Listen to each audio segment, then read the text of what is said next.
3 weeks after that night, a lawyer would knock on Daniel Holbrook's diner door and remind him of that couch. But tonight, Daniel didn't know. Tonight, he only saw a woman soaked through standing on the porch of his diner at 11:40 in the evening, shaking, her eyes red from the wind. "I don't have a place to sleep. My car died. I'm sorry." Daniel should have asked who she was. He didn't. He opened the door wider and nodded toward the old couch in the corner of the diner. "Come in.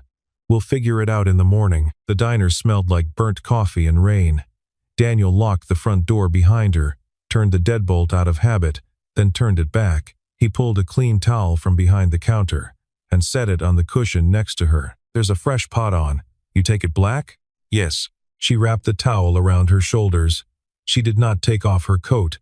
Her hands were trembling, but it was not from fear. It was the kind of trembling that comes from being cold for a long time and only noticing once the cold stops. Daniel poured 2 cups. He set one in front of her on the small side table by the couch. He took his own to the counter and stood behind it because that was the only place in the building where he knew how to stand. He did not ask her name. He did not ask where she had been driving from. He did not ask why a woman who could afford a car worth more than his diner had ended up at his door without a phone. She drank the coffee slowly. Her eyes moved around the room. The diner was small. 12 seats. A counter with 7 stools. A wall of black and white photographs of Millbrook High School football teams going back to 1968. A bookshelf next to the entrance that held paperbacks customers had left behind, a jar of pens, and 1 framed photograph. The photograph was of a woman holding a newborn baby. The woman was laughing. The baby's eyes were closed. Eleanor's coffee cup stopped halfway to her mouth. She held it there for 1 second longer than she should have. Then, she set it down on the table and looked at the photograph for another moment before turning her face toward the window. Daniel was washing a plate at the sink. He did not see. She slept on the couch with one hand resting on the wallet beside her hip.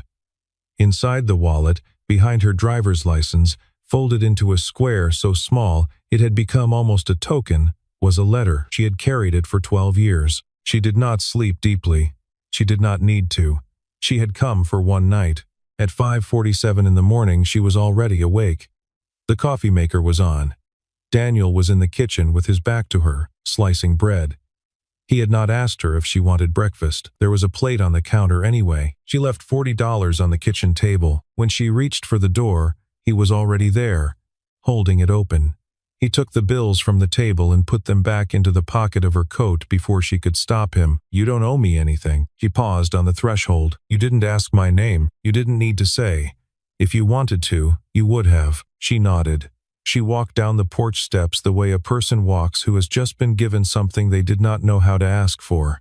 Halfway down the sidewalk, she stopped. She turned back and looked at the diner once more, the way a person looks at a place they intend to remember. Then she was gone. 3 weeks passed. Daniel had tried, in the first few days, to find her. He called the towing service that worked the back roads out of Millbrook. The dispatcher told him a luxury SUV had been recovered from Route 19 the morning after the storm. The bill had been paid by a limited liability company registered in Delaware. There was no name attached. Daniel had thanked him and stopped asking. He had stopped thinking about her by the end of the second week, mostly. It was 11 o'clock on a Thursday night when the knock came. Daniel was wiping down the counter. The diner had been closed for an hour. The knock was 3 beats, evenly spaced. A man in a dark suit stood on the porch with a leather briefcase and an umbrella he had not opened. "Mr. Holbrook, my name is Pierce Whitlock. I represent Eleanor Vance, Chief Executive Officer of Vance Industries." The pause was small but deliberate. "She asked me to come and tell you who she is, and to tell you about your wife." Daniel did not move from the doorway. The cold from outside pressed in around the man on the porch. "You can come in." Whitlock stepped inside. He looked around the diner the way a man with 3 lawyers in his firm looks at a place with 12 seats and a bookshelf. Not with contempt, with something closer to caution. He sat at the counter without being asked. He set the briefcase flat on the surface and clicked the latches. "Mrs. Vance asked me to begin with the document." He laid a folder between them. It was thicker than Daniel expected. 40 pages, possibly 50. The cover sheet bore a single line of text in serif font, "The Margaret Holbrook Community Preservation Trust." Daniel did not touch it. He looked at the title. He looked at Whitlock. Why is my wife's name on that? Mrs. Vance wishes to explain that herself. She is waiting outside. She will not come in unless you allow it. Daniel did not answer. He pulled the folder toward him and opened it. The first page was a summary. $4 million. 10-year disbursement schedule. Beneficiaries. Small businesses in the borough of Millbrook, Pennsylvania, with priority given to family-owned operations of 20 years or more on the public commercial registry. The trust was designed to indemnify those businesses against eminent domain proceedings and predatory acquisition offers, specifically including offers from Vance Industries or its subsidiaries. Daniel read it twice. He turned to the operative clauses. He stopped at section 3.7. He read it twice. He went to section 12.2. He read that one 3 times. He closed the folder. There was a small sound at the corner of his mouth. That was not quite a laugh. Whitlock watched him. Mr. Holbrook, this trust is structured under the Tier 3 Pennsylvania Community Preservation Framework. That is correct. Do you know who wrote the original template? I do not. Daniel looked at him. I did. In 2016, at Caldwell and Marsh. I was a partner there for 8 years before my wife got sick. The clause at 3.7 was mine. So was the indemnity language at 12.2. The whole framework was written in my office on the 32nd floor of the One Oxford Center building in Pittsburgh. I left the firm in 2019. Whitlock's face did not change, but the color went out of it. He looked at the folder. He looked at Daniel. No one in our firm was aware. Of course you weren't. Daniel stood up. He walked around the counter, past Whitlock, to the front door.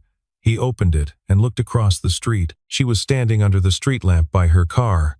No coat against the cold this time. A simple jacket. No driver. No security. Alone, the way she had been on the porch 3 weeks ago when she had told him her car had died, and he had let her in without asking the questions a reasonable man should have asked. Come in, Ellie. She crossed the street slowly. Her hands were in her jacket pockets. She climbed the porch steps and stopped on the threshold. You knew. I knew the moment you walked in last night. 20 minutes after I saw your face on the local news 2 weeks ago. I knew when you didn't tell me your name. I knew when you looked at the photograph on the bookshelf and held your coffee the wrong way for 1 second too long. I knew. I let you stay anyway. She did not respond. She stepped inside. She walked past Daniel, past Whitlock, past the counter. She stopped at the bookshelf. She looked at the photograph of Margaret holding Lily, the one she had looked at 3 weeks ago when the rain was still in her hair. She did not turn around when she spoke. Your wife saved my life 12 years ago. I don't know where to begin. Daniel sat down in the booth nearest the window. He did not say anything. He had run out of things to say at that exact moment. Whitlock excused himself. He took his briefcase and stepped onto the porch and pulled the door shut behind him without making a sound. The lock had been broken since November. Daniel had not bothered to fix it. Eleanor turned away from the bookshelf. I need Edith Marlowe to be in the room when I tell you everything. She has the rest of it. I have only one piece. Edith Marlowe lives 3 blocks from here. Tomorrow, 10 in the morning. At her house. She is expecting us. Daniel did not ask how Eleanor knew where Edith lived. He did not ask why Edith would be expecting them. He understood that the questions he could ask now were small ones, and the answers he wanted were not the kind he could get tonight. He asked one anyway. Why the storm? Eleanor sat down on the stool across from him. She did not soften. I drove past your diner 6 times in 6 months. I never stopped. I parked at the gas station on Route 19 and watched the front window for an hour on a Tuesday in September. I left without ever opening the door of my car. The night of the storm I came back. My car died on Mill Pond Road. That part was real. I did not call a tow. I left the car where it was and I walked here in the rain because I needed to know if you were the man Margaret thought you were. I did not have the right to ask you that question, but I asked it. I'm sorry. Daniel was quiet for a long time. You don't have to apologize for kindness. I have to apologize for treating yours like a test. Footsteps on the stairs. Soft ones. Lily came down in her astronomy pajamas, the ones with the constellations printed across the chest, holding a book she had been reading by flashlight in her bed. She stopped on the bottom step when she saw Eleanor. You're the lady from the couch. Yes. Lily came the rest of the way down. She did not look at Daniel. She walked to the couch and sat on it the way a child sits on a thing she has decided belongs to her. Do you know this one? She turned the book so Eleanor could see the cover. Cassiopeia. The W of bright stars rising over a black field. Cassiopeia. The W. Your mother used to tell you about her when you were younger than you are now. Daniel was standing by the door. He heard the sentence. He did not turn his head, but his eyes changed. Margaret had told Cassiopeia to Eleanor. Margaret had told the same story to a stranger in a courtroom in 2014, who had then carried it for 12 years like a child carries a stone in her pocket. He had not known. Margaret had never told him about a young woman in a courtroom. Lily sat next to Eleanor on the couch where Eleanor had slept 3 weeks before. They talked about stars for 10 minutes. Daniel watched. He did not move from the doorway. When Lily went back up the stairs, Eleanor stood. Tomorrow, 10 in the morning. I'll be there. She walked to the counter. She placed something on it. A piece of paper, folded into quarters. The creases were soft and dark, with the work of many hands and many years. She did not say what it was. She left. Daniel waited until the sound of her car had faded down Main Street. Then he picked up the paper. It was Margaret's handwriting. You don't owe me anything. But if you ever need to pay it back, find someone else who's where you were. That's how this works. M.H. April 22nd. 2014, Daniel sat down in the booth where he had been sitting an hour ago. He held the letter in both hands. He did not cry. He sat. Eleanor drove the 60 miles back to Pittsburgh that night and was in her office on the 47th floor of the Vance Industries Tower by 6 in the morning. She had not slept. She did not need to. Marcus Aldrich came in at 7:30. He was carrying a coffee from the lobby vendor and the morning Wall Street Journal. He set both on her desk before he saw her face. Eleanor, you're in early. Tell me about the Millbrook acquisition list. Marcus did not blink. 25 years of corporate operations had taught him not to. Routine portfolio. We have title and zoning on 14 Main Street properties. The borough has been receptive. Pull Holbrook's Diner. Eleanor, pull it. Today. And bring me the original underwriting on the entire list before lunch. He nodded. He left.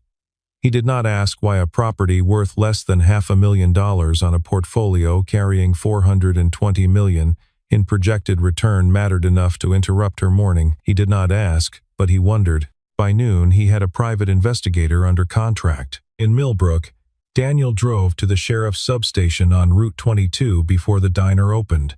Sam Reeves was at his desk eating a breakfast sandwich. Daniel set the letter from the previous night on the desk between them. Sam read it. He set the sandwich down. Margaret did pro bono work in Pittsburgh before you two married. I knew that. I never knew what cases. I didn't either. Sam looked at him. Go talk to Edith Marlowe. What does Edith have to do with this? Edith moved to Millbrook in 2017, 6 months after Margaret died. She bought a house on Hawthorne Street with cash. She has never said why. I figured she had family in the area. She doesn't. I checked once, a long time ago. Because that's what I do when something doesn't sit right. I never said anything to you because there was never a reason. There is now. Daniel sat with that. He had seen Edith every Saturday at the farmer's market for 5 years. He had bought her tomatoes. He had carried her groceries to her car twice. She had never mentioned Margaret. He had never thought to ask why she would. She had been watching him and Lily for 5 years in silence. He called Eleanor at her office that afternoon. Her assistant put him through immediately. They spoke for 50 minutes. She told him about the pre-trial hearing in April of 2014, the one where the Vance family lawyer had come into the conference room with an envelope, and Margaret had stood up and told him, in a voice quieter than the air conditioning, to sit down and put the envelope back in his briefcase, or she would call the district attorney from the room. She told him about the morning of the verdict. The jury had been out for 6 hours. When the foreman read the word acquitted, Eleanor had sat down on the courtroom bench and put her face in her hands. Margaret had not celebrated. Margaret had taken her hand briefly across the defense table and said the sentence she would carry for the rest of her life. Daniel listened. When she finished, he was sitting on the kitchen floor of the apartment above the diner. The lights off. Lily asleep down the hall. She never told me about you. She never told anyone. I think she thought telling would make the things she did smaller. He did not speak for a long time. Tomorrow morning. I'll pick you up at the Pittsburgh station at 9:30. All right. The train from Pittsburgh arrived at the small Millbrook station at 9:26. Eleanor stepped off carrying a leather bag, no makeup, a coat she had owned for years. Daniel was waiting at the curb in his pickup. He did not get out. She climbed in. He did not ask how the train ride had been. She did not ask whether he had slept. The drive to Hawthorne Street took 6 minutes. Neither of them spoke. Edith Marlowe opened the door before they reached the top step. She was 71 years old, white-haired, narrow-shouldered, and her face when she saw them held no surprise at all. It held the expression of a woman who had been waiting 12 years and had used the time to make herself ready. "Come in. The tea is hot." The living room was small and full of books. 2 walls of law texts, 1 wall of black and white photographs from a Pittsburgh that no longer existed. On the coffee table, set in the center as if it had been placed there hours ago and not moved, was a wooden box. Edith poured tea. She sat in the chair facing the couch. Eleanor and Daniel sat on the couch but not close. "I have kept this since 2014. Margaret asked me to keep it and never send it back. She told me that someday a person would come looking. She did not say who." Edith looked at Eleanor. "You came first. Daniel came second. You both came." She opened the box. Inside, neatly arranged, a brown leather notebook, 4 manila case folders bound with rubber bands, and a single photograph in a paper sleeve. Edith took out the notebook and handed it to Daniel. "Page 47. Daniel opened it. He found the page. He read the entry once. He read it again. April 22nd, 2014. Eleanor Vance, age 25. Vehicular manslaughter. Acquitted. Drove herself to court the first day. Refused her family's money. Wouldn't look at the prosecution table. Cried in the jury room hallway when the verdict came back. Has the eyes of someone trying to buy back her own life. Told her to live one that was worth saving.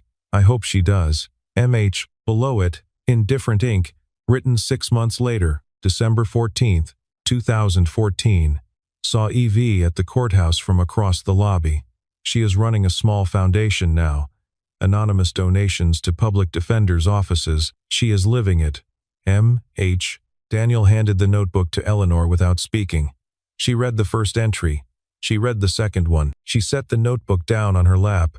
Her hands were not steady. Edith took the photograph from the box and laid it on the table. A small picture faded at one corner. Outside the federal courthouse in Pittsburgh. Late afternoon light. Eleanor at 25. Her face wet, looking at the ground. Margaret standing 1 step behind her.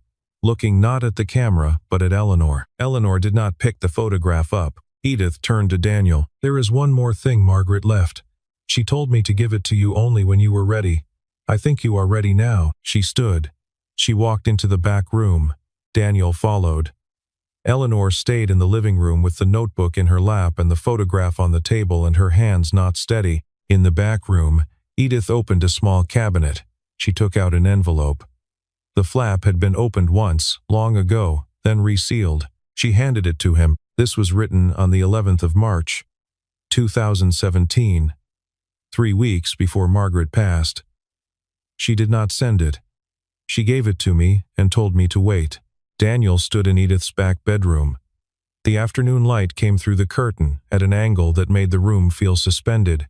He held the envelope for a long moment before he opened it. The letter inside was 2 pages, written in Margaret's small, careful handwriting, the same handwriting that had been on the note Eleanor had left on his counter the previous night, the same handwriting in the notebook in the living room. "Daniel, if you are reading this, you have done the thing I hoped you would do. I did not tell you many things about my legal work in Pittsburgh, not because I did not trust you, because I did not want you to carry the weight of the people I could not save. There were many of those. There were also a few I could. I want to tell you about one of them now, in case my time runs shorter than the doctors are saying. Her name is Eleanor Vance. She was 25 years old when I met her. Her father had died 3 weeks earlier, and she had been drinking on the night of the funeral. And she got in her car, and she drove home, and on the way home she struck and killed a homeless man named Walter Briggs who stepped out from between 2 parked cars on Liberty Avenue. She stopped. She called 911. She stayed with him until the paramedics arrived. She did not lie. She did not run. Her family wanted me removed from the case so they could bring in a firm that would make the trial go a particular way. She refused them. She told me she would rather lose with the truth than win with the family lawyers. I won the case because the toxicology came back showing Mr. Briggs was 3 times the legal limit and witnesses confirmed he had stepped into traffic. The acquittal was correct. It was also, I think, the only thing that kept her alive that year. I told her one thing on the courthouse steps. I told her to live a life worth being saved. I have watched her from a distance since then. She has done it. She has founded a small grant program for public defenders. She has not contacted me. I have not contacted her. I want her to know that what she did was not a transaction. Kindness has no invoice. You will never meet her, Daniel. That is my hope. But if a day comes when she finds you, please know this. She is one of the reasons I practiced law. You are the other one. I love you. I love Lily. Tell her about the stars when she is old enough. Margaret. Daniel folded the letter. He set it back on the cabinet. He did not cry. He sat down on the edge of the bed. The bedspread was old and clean. He put his hands on his knees and looked at the floor for a long time. Edith came in without making a sound. She did not say anything. She sat in the chair by the window. Then she stood up and left him alone. When he came back to the living room, Eleanor was sitting with the notebook on her lap. Her eyes were red, but she was not crying. He sat down in the chair across from her, not on the couch beside her. Margaret watched you. For 10 years, she knew about the foundation. She knew you were living. Eleanor was quiet. She never told me because she did not want me to carry it. She is gone now. I am carrying it. That is the work of being married. I am not angry. Eleanor looked at him. Do you hate me for the storm? He thought about it for a long time. No. You came because you are the kind of person who cannot leave a debt alone. That is exactly the kind of person Margaret said I would like. Edith came in from the kitchen. Marcus Aldrich is asking questions in Pittsburgh. Someone called my old office this morning requesting the pro bono files from 2014. They were told no. They will find another way. Eleanor stood up. He will use Margaret to come after me. He will paint me as a CEO bought by the family of the lawyer who saved her. Then we get there first. That evening they drove to the cemetery on the eastern edge of Millbrook. The road narrowed as it climbed the hill. The maples along the gravel turn were bare except for the last red leaves on the upper branches. Daniel parked beside the chapel. Eleanor followed him up the path. The grave was on the high side of the slope, under an old maple that had been there since before the cemetery had been built around it. The headstone was simple. Margaret Holbrook, beloved wife, beloved mother, 1976 to 2018. They stood there without speaking. The wind moved through the upper branches and brought the smell of wood smoke from a chimney down in the valley. Eleanor reached into the inside pocket of her coat and took out a folded square of paper. The creases were soft, the corners worn through at the edges. She set it on the top of the headstone, weighted by a small flat stone from the path. It was the letter Margaret had written to her 12 years ago, the one she had carried since. I memorized it years ago. I don't need to carry it anymore. Daniel did not ask what was on the paper. He thought he might know. He looked at the headstone. She collected stones. Every place we went. There's a box of them in the apartment above the diner. I never knew what to do with the box. Eleanor looked at the small stone on top of the letter. Don't do anything with it. Keep it. Some things don't need to be turned into something else. He nodded. She stepped half a foot closer to him. Their shoulders did not touch, but they were close enough that he could feel the warmth of her coat. She placed her hand flat on the side of the headstone for 1 second. Then she drew it back. He watched the gesture. He did not say anything. They drove back to the diner in the dark. Sam Reeves was waiting at the counter when they came through the door. Lily was asleep upstairs. The lamp over the cash register was on. Child Protective Services called me at 4 this afternoon. Anonymous complaint about Lily. I traced the call. Burner phone, Pittsburgh area code. The metadata came back to a server cluster that belongs to Avance Industries subsidiary. Daniel closed his hands into fists on the counter. Eleanor was already taking out her phone. He's accelerating. He's going to use a child. He's going to lose. He's going to lose badly. But we have 48 hours before he can finish building the version of this story he wants the board to hear. We get there first. Daniel did not argue. He picked up his phone and called Sam back. even though Sam was sitting 3 feet from him. Take Lily tomorrow. The whole day. Karen has already started the pancake batter, she figured. Daniel almost smiled. It was the first time all day. In the morning, before the train, Lily sat at the kitchen table eating pancakes with her father. She did not know exactly what was happening. She knew her father was going somewhere in his good suit, and her father did not have a good suit unless something serious was happening. Are you going to help the couch lady, Dad? I'm going to help a town.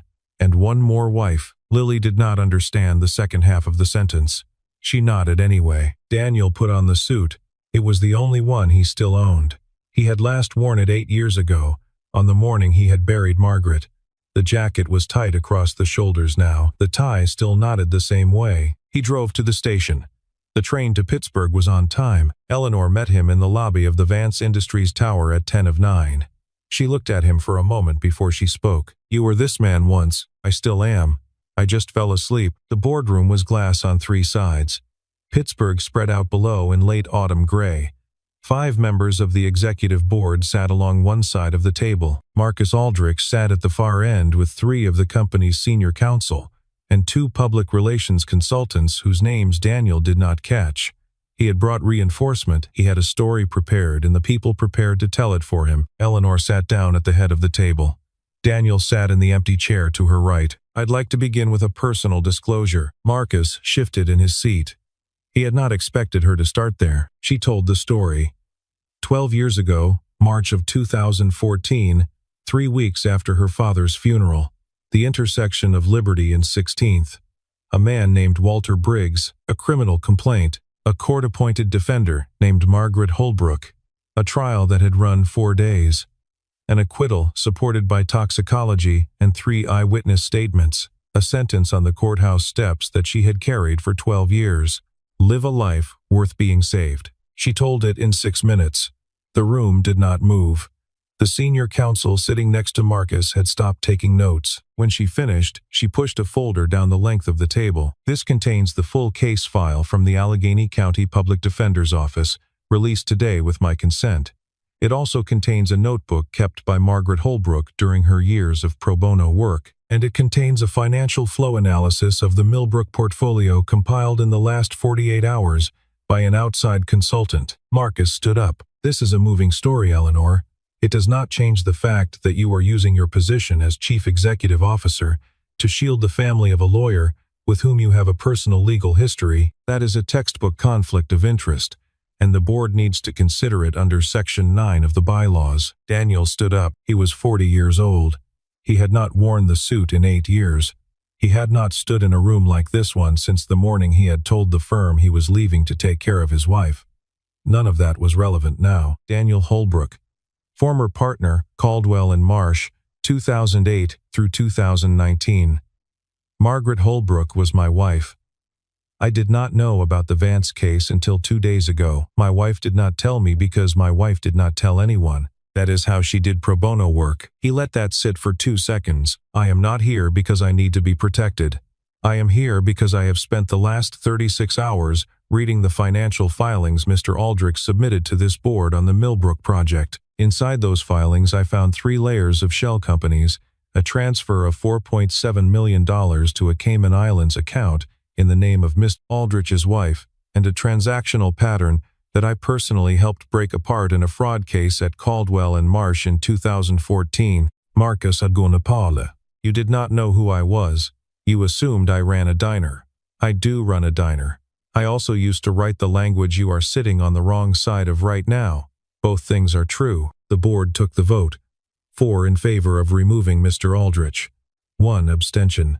Security was already at the door. Marcus stopped at the threshold and looked back at Eleanor. You think this ends with me? Margaret wasn't the only person your family owed. Ask your mother about the car. Ask her about what she did with the steering column 12 years ago. The door closed. Eleanor did not move. Daniel looked at her. She shook her head once, very small. Later, 2 weeks later, Marcus Aldrich was arrested by FBI agents in the lobby of his Sewickley home.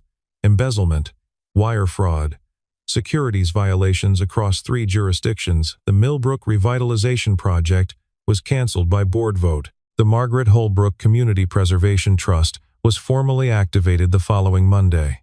13 businesses on Main Street were placed under its protection. Holbrook's Diner was one of them. The first Saturday of November came in clean and cold. Yellow leaves on the brick of Main Street. Eleanor drove down from Pittsburgh in the middle of the afternoon. Daniel was on a stepladder outside the diner, repainting the letters on the front sign. The H in Holbrook's had been fading for 2 years. He had been meaning to redo it. He was redoing it now. Lily was on the porch step in a wool sweater 2 sizes too big for her, reading a new astronomy book Eleanor had sent in the mail. Eleanor came up the walkway carrying a small box wrapped in brown paper. She knelt in front of Lily. "This is for you.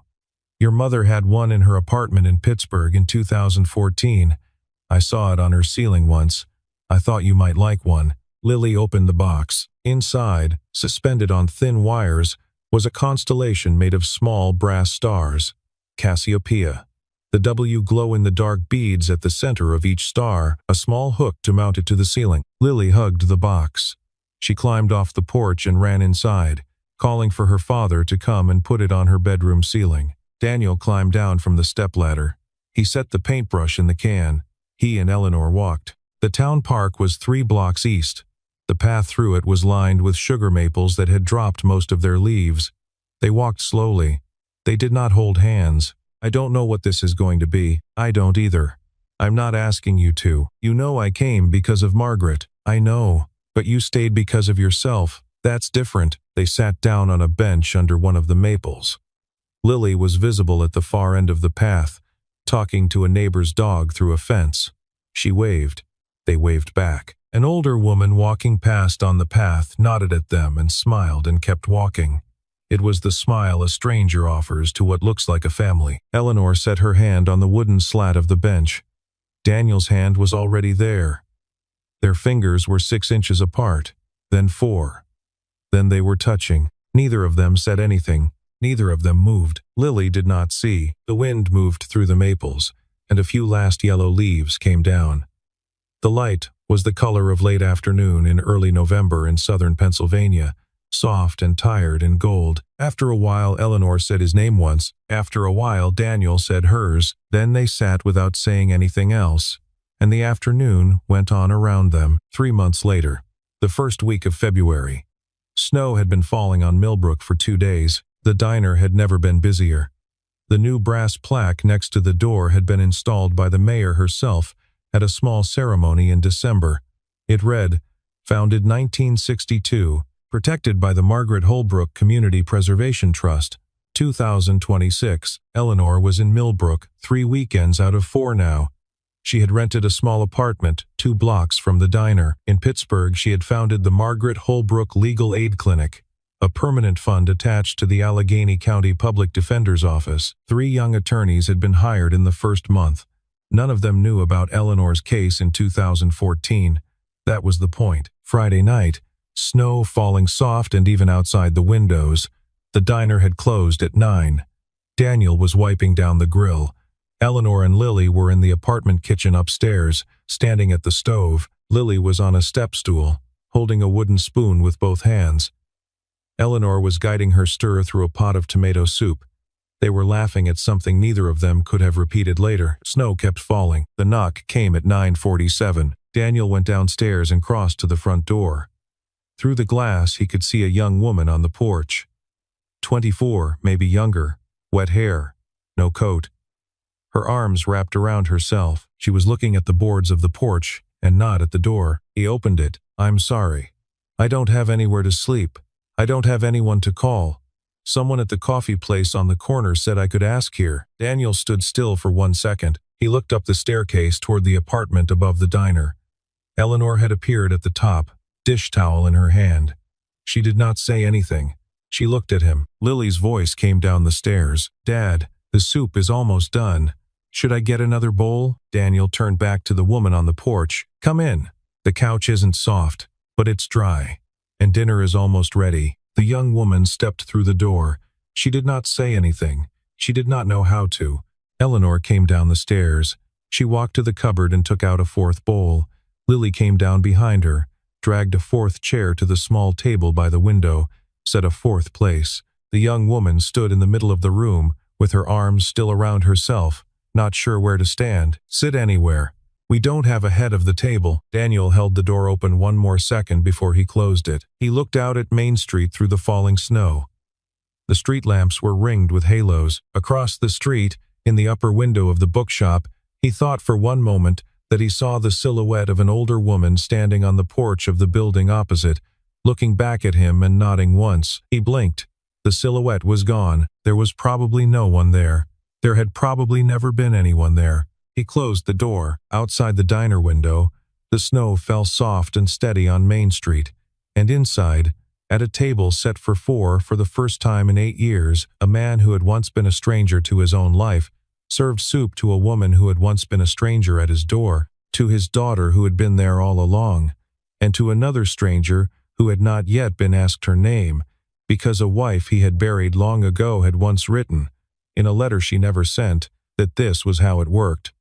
That kindness, when it found a home, did not stay there. It moved.